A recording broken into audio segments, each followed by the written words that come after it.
So I probably win the prize for the longest and most difficult name.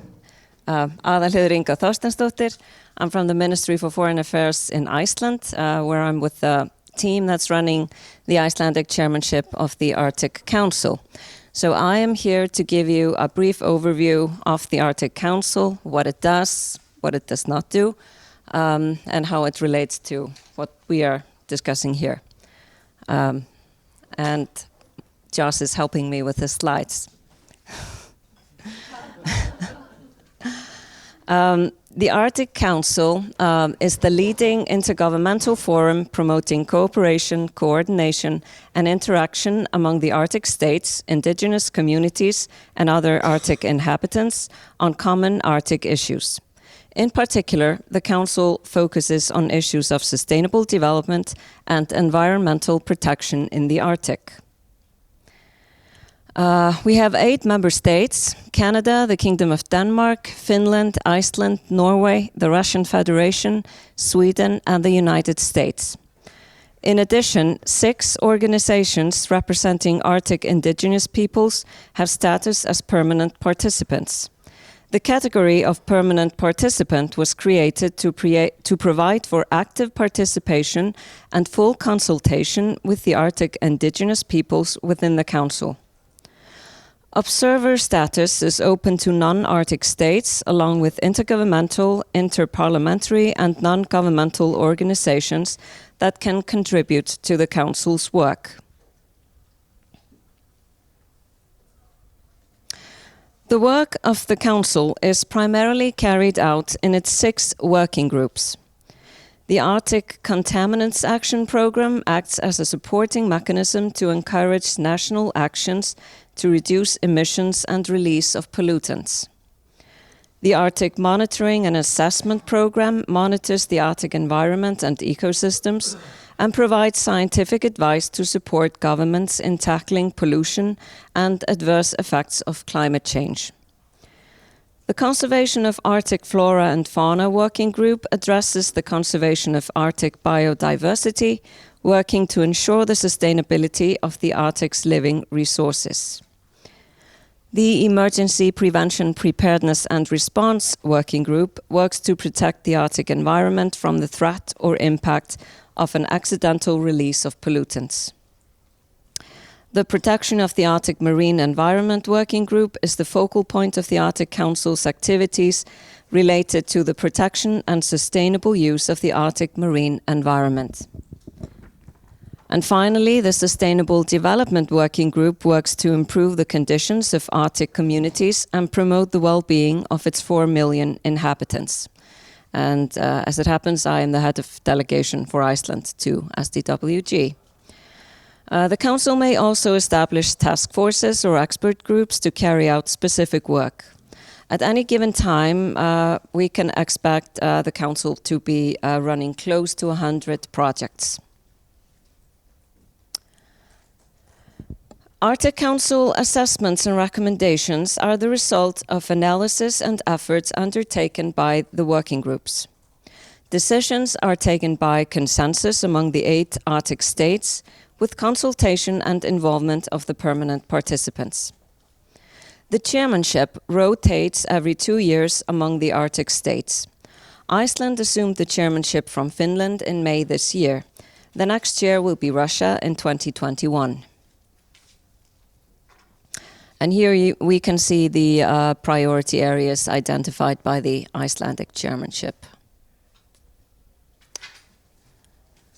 I want to underline that the Arctic Council is a forum. It is not an international organization, and it has no programming budget. All projects or initiatives are sponsored by 1 or more Arctic states. Some projects also receive support from other entities.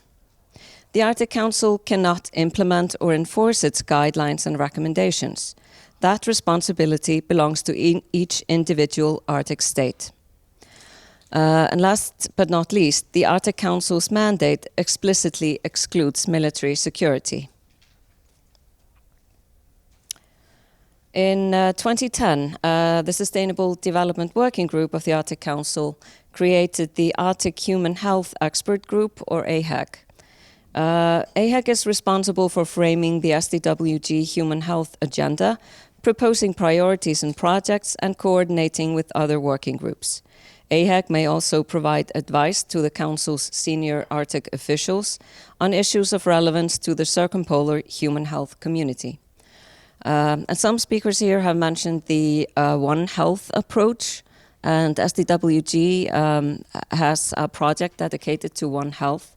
The One Health project was initiated under the US chairmanship in 2015 to 2017, and it has continued under the Finnish chairmanship and now the Icelandic chairmanship. And my panel colleague Josh has been involved in running that project from the beginning, and he will tell us more about it. Thank you.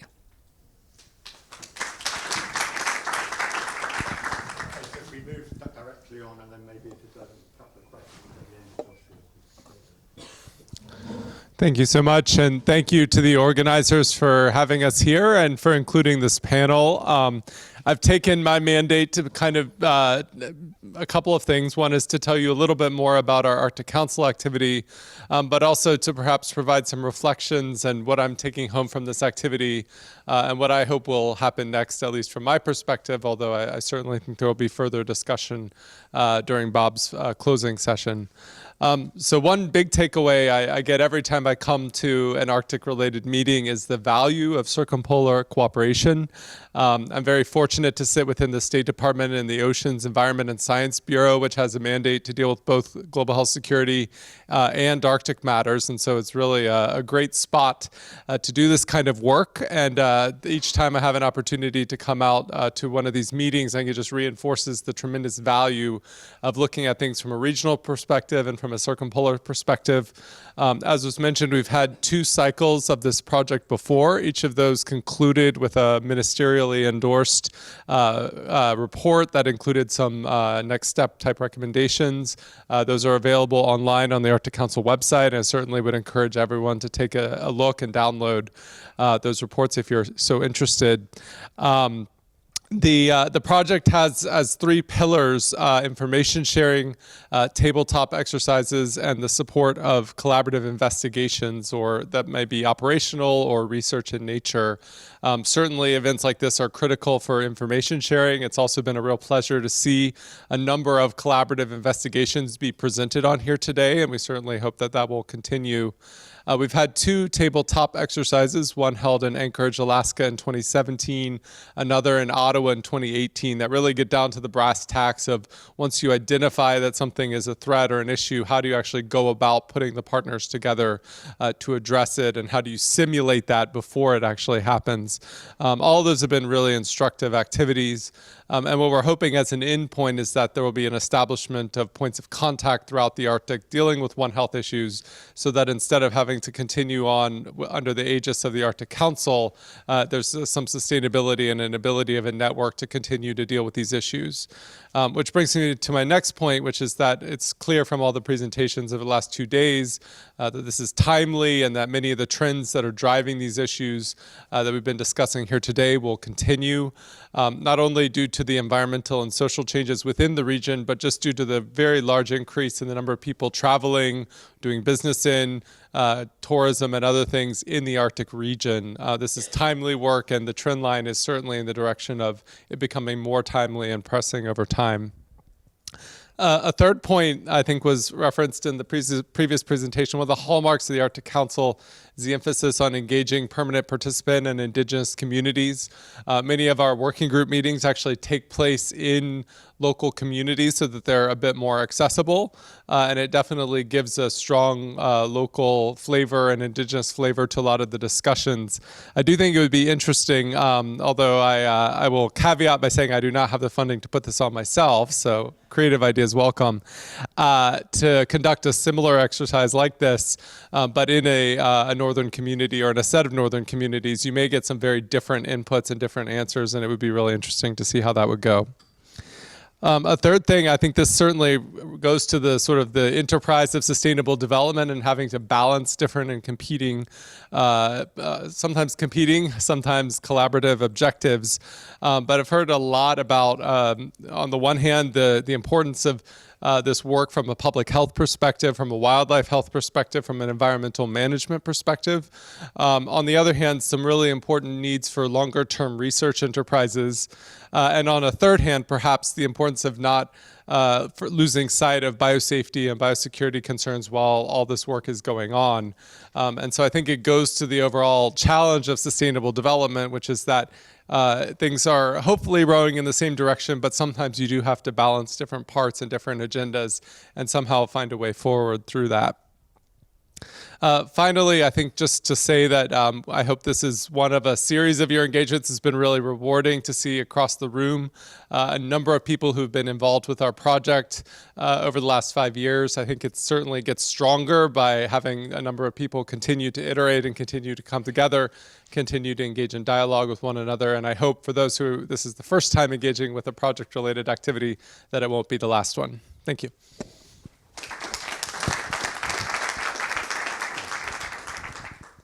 Okay, before we go on to the next couple of speakers, are there any questions or comments for the first two? Yeah. I was very impressed to hear that you have about 100 projects you're doing together. Can you tell us anything about, since you're doing this in 10 years, about the outcome and about the result? You know, whether you're satisfied or whether you're not satisfied. Like the meeting, sometimes it works, sometimes it doesn't work. So how is the cooperation? And since you exist since 10 years, I'm sure you will also exist for the next 10 years. I think it is a good question. There are a couple of different kinds of projects. Some of the other working groups, especially in the Arctic Council, are famous for their assessments. So there's a famous snow, water, ice, and permafrost assessment, SWIPA. There's a migratory birds initiative that has done some really interesting assessment work, a lot of assessments on contaminant issues. And those are really interesting just for being able to do these very comprehensive scientific studies and put them out under the label of the Arctic Council. A lot of the Sustainable Development Working Group efforts are a bit different because of this focus on implementation of actual project results. They do impact communities. I think this has been challenged, as was referenced. The recommendations are not, it's not the mandate of the Arctic Council to actually implement or execute those recommendations, so that can always be a challenging next step. We had a very successful and robust project focused on suicide prevention and what are some success indicators for suicide prevention programs.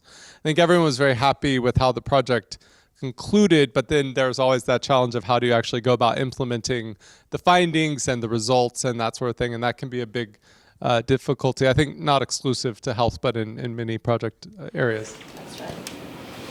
And would this Arctic Council be a council which could help for exchanging data and exchanging material? We heard here that this is not so easy to achieve. And since such a body exists, where all these important information are coming together, I wonder, maybe it's a naive question. I don't know, you may have some thoughts on this as well. There are certainly examples where there's been data sharing. There's a famous report called the EcoNor. That's a SDWG project that is a compendium of economic indicators across the countries. There's also an Arctic Science Agreement that has been useful for, I think, encouraging scientific exchange. But at the end of the day, there are national policy issues that sometimes do have an impact as well. Well, knowledge gathering and knowledge sharing is really at the core of what the Arctic Council is all about. That said, decisions have to be made by consensus. There can be processes that stand in the way of specific projects being adopted, but this is really what the Arctic Council is all about. Okay, one more. I have a question, the broad question about the Arctic Council. Do you personally think that this is extremely effective structure or system, the Arctic Council itself? And if not, how you can propose to improve it, to put the fresh blood in? But because from my perspective, it seems this last 10, 12 years, it's all bloody the same. Yes, the Arctic Council, the CAF, the One Health, etc. The only one good thing, the label of Arctic Council. the Arctic Fox. Well, thank you. I'm just curious, how do you feel? Is that really nice, a live system, very effective, very on the front of science? So, this brainstorming, just a few sentences. This is a very good question, but it's also not very easy to answer in a few words. In my opinion, the Arctic Council has been very effective in doing what it is meant to do. We have to look at the mandate. I mean, the mandate it's not very broad. It is quite specific. And in my opinion, the Arctic Council has been a success. But there are, of course, limitations. And there are also things that the Arctic Council is simply not meant to do. So, in a few words, that's my answer.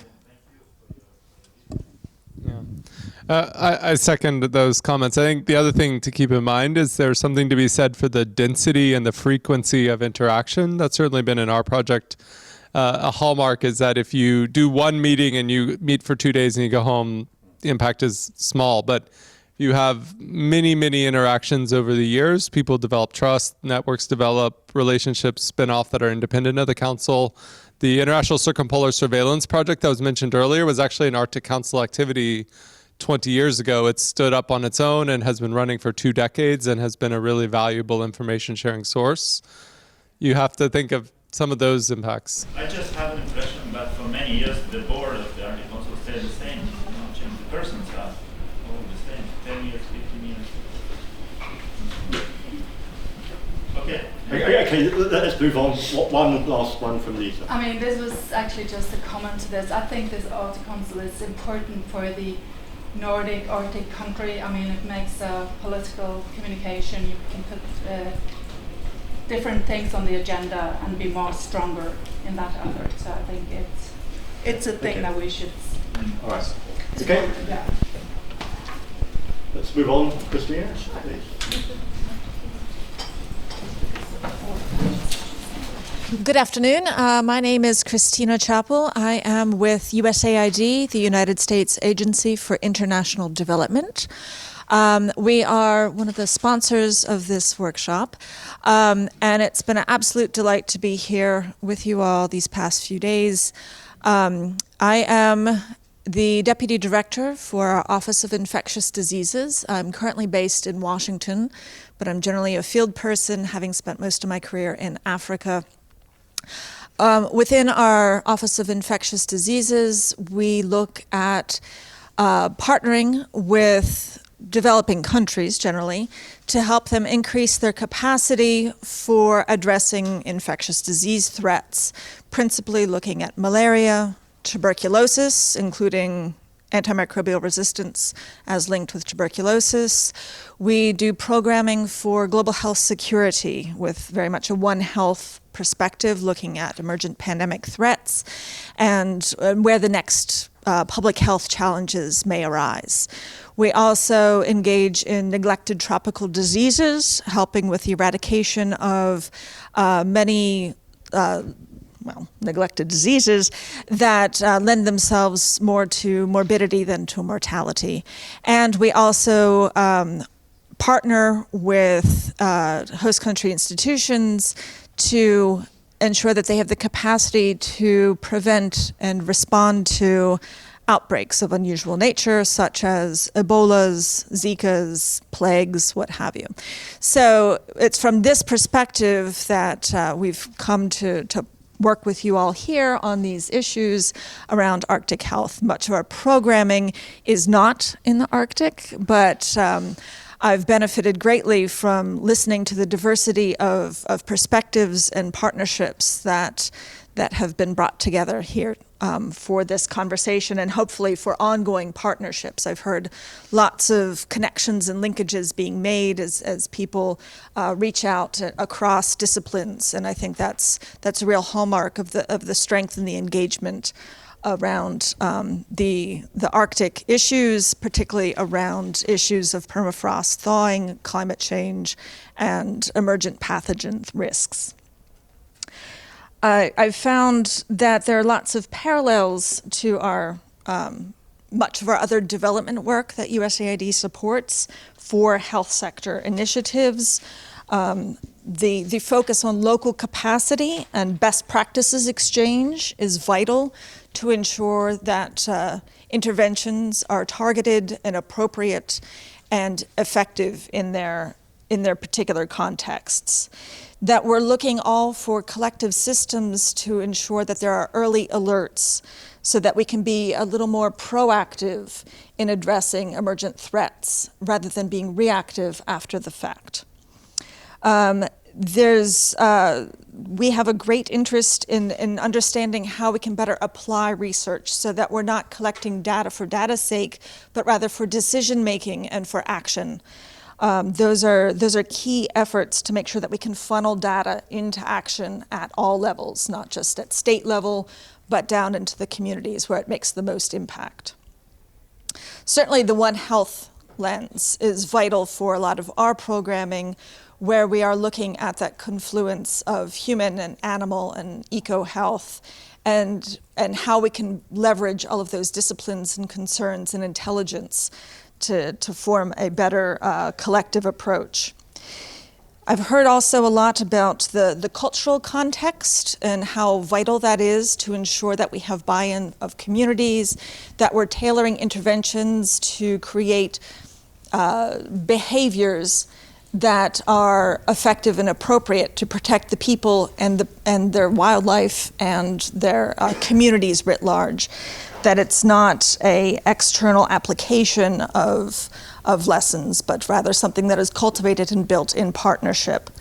One aspect I haven't heard much about, and I'd be curious to know if there's more research or development into this, is the implication of gender within the communities about who is placed at risk because of behaviors and expectations when it comes to burial practices, when it comes to food preparation, and to some of these other excursions into the tundra where we're potentially seeing the interface with these emergent pathogens. The innovative use of technologies and applications therein, both as data platform, data mining, use of communications for quick alerts, satellite technology, micro-mapping. All of these can help accelerate the accumulation of data sets and also help to quickly pull together the right kinds of strategic expertise for a tailored response effort. Partnership, I saw as another key theme that is of collective interest. I haven't heard much about effective examples of partnering with private sector enterprises, and I think that might be an area for further exploration, especially if we're looking, as Josh referenced, to the increasing engagement of the tourism sector in the Arctic. Certainly we've heard concerns around extractive industries and what role they play both in potentially disrupting the environment, but also in bringing in additional resources and expertise that can help to identify and mitigate some of the emergent risks. I think that also lends itself to the lens of global health security and our interest in collectively building sustainable enterprises and capacity that can be retained long after any one individual funder or research program moves on to the next issue. Overall, our USAID, from the infectious disease lens, looks to help countries and communities assess risks, look at current and projected threats to their populations, and to help build resilience in those communities. And we try to do that from the development side before we call on another part of our agency, which is the Office of Foreign Disaster Assistance, which comes to the rescue for major international response efforts. And we partner with them inside USAID, but really we hope that it doesn't get to that crisis stage of humanitarian disasters when we have to call upon those resources. But we help to work with them also to identify those risk factors. And I'll be sharing some of the orientations and lessons that I've picked up from my 2 days here with that part of my agency as well, so that they also can keep perhaps their antenna up about some of the emergent science and progress that's being made to help identify some of these risks that we're seeing emerging from the Arctic. So with that, again, I thank you. I've greatly appreciated my time here.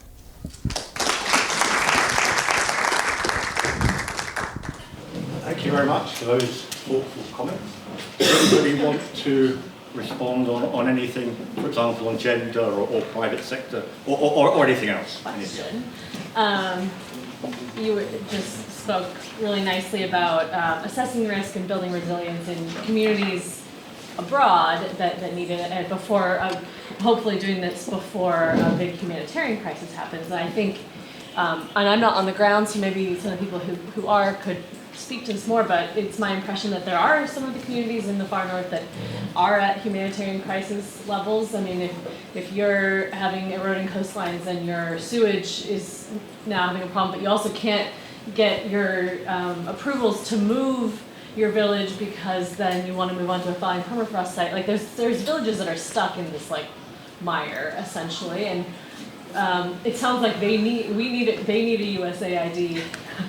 And I would wonder, does your agency work with groups if they are internal as well, or are they always external or always foreign? The I in USAID does mean we have an international mandate, and we are foreign assistance agency. So yes, we do look outside of the United States for that assistance. There are, though, lessons learned and a lot of parallels that could be shared in terms of how do you address internally displaced people and the IDP populations and how they can negotiate within their structures, the appropriate power structures to find, how to repopulate other areas. Okay. Any other points, or I'm sure we can pick up some of these issues in the next discussion. And let's move on, last but not least. Thanks very much for this opportunity. I'm one of these blow-ins who has never been to the Arctic, I have to admit, and probably my only chance is on one of these cruise ships that we have seen. But essentially, I'm a molecular virologist, and have been interested in over the last few years in risk assessment in relation to gain-of-function experiments, and risk assessments in relation to the use of certain genetically modified organisms as biological weapons. So I've learned a lot. I think there has been a very interesting sort of experience for somebody who is completely outside and looks at this community that I see in front of me from a helicopter view and say, gosh, these people actually are well connected in many ways, but it's also quite clear sometimes that there are some gaps there still. And there was obviously a very large amount of emphasis on trying to improve healthcare for the communities in the Arctic, and I think that's an important element of what one IDEC does in terms of assessing the risks of new organisms, etc. So I've learned an enormous amount and found it very, very interesting. But I'd like to focus my discussion points primarily on the title of the conference was Global Health Security Risks from Microbial Threats in the Arctic, and to an extent, I think that is where I would come from, and the questions that one would have is that. As a person who is interested in microbial evolution, you can see that there are certain things which are in favor of us in the Arctic in terms of the likelihood of environmental organisms being a problem. If you compare that to the tropics, where the temperatures are the same as our body temperatures, and in which of course leads to a situation where in this instance environmental microorganisms that have been in the permafrost are probably well evolved to live at temperatures that are very different from ours. And so, although as a scientist, you can never say it isn't likely to be a problem. I think the actual probability of there being many organisms that are pathogenic for us in the environmental samples is low.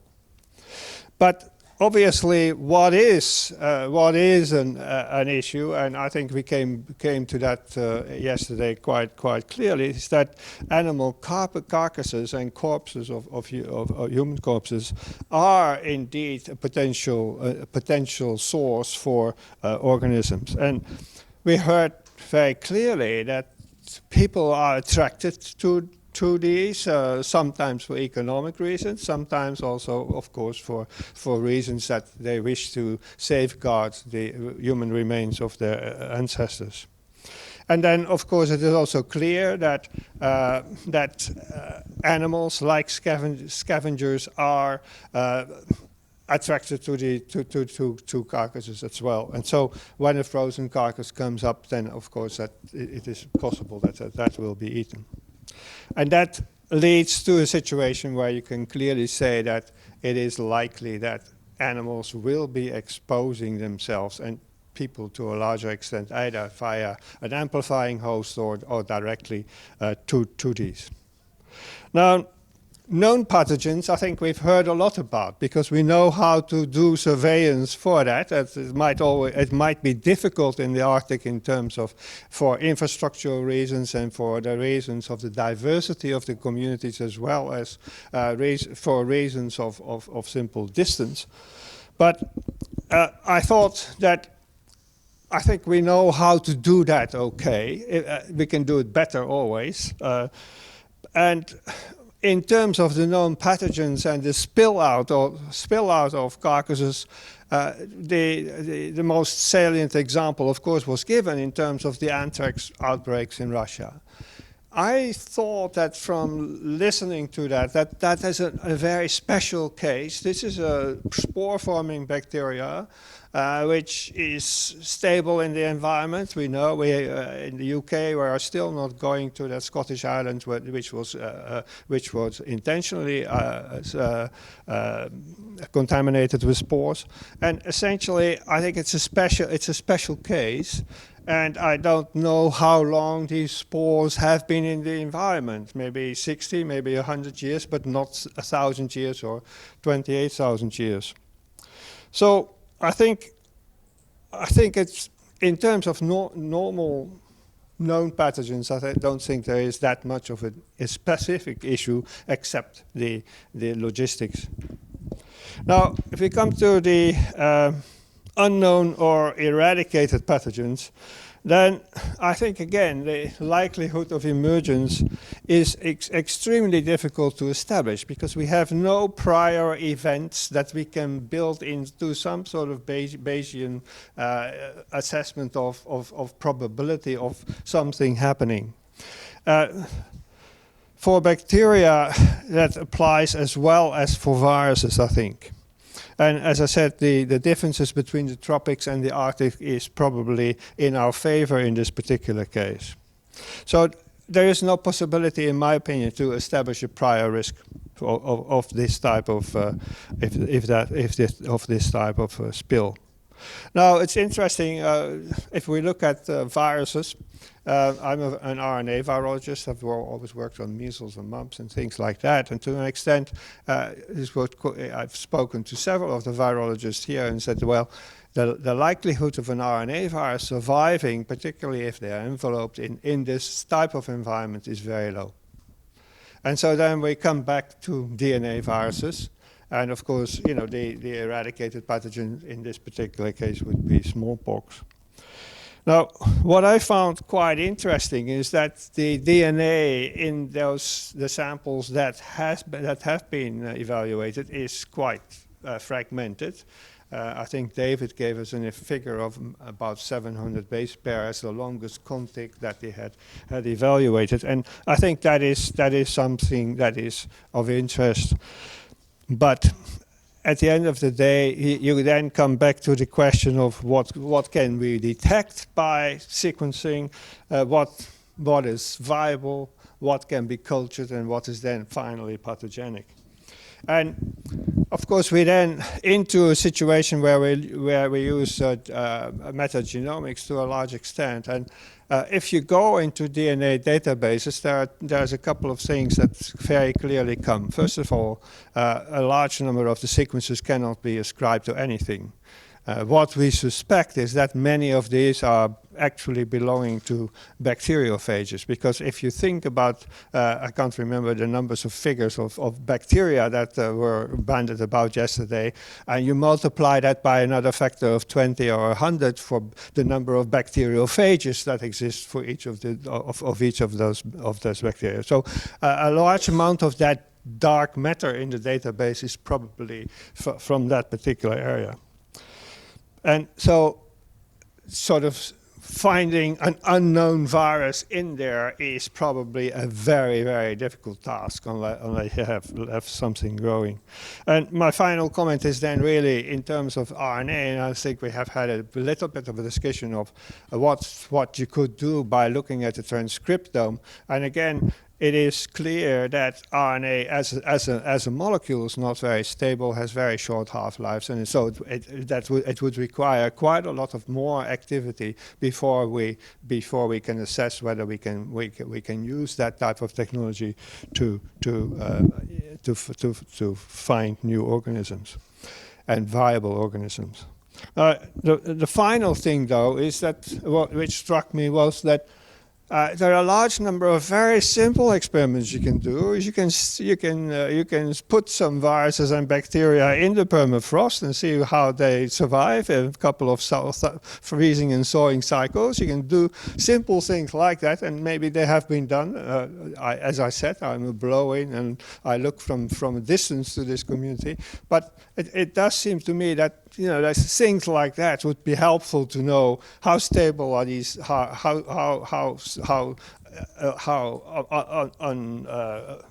unpleasant is this environment actually for the organisms that we're looking at. So those are my comments please excuse me because I am a complete ignoramus about the Arctic.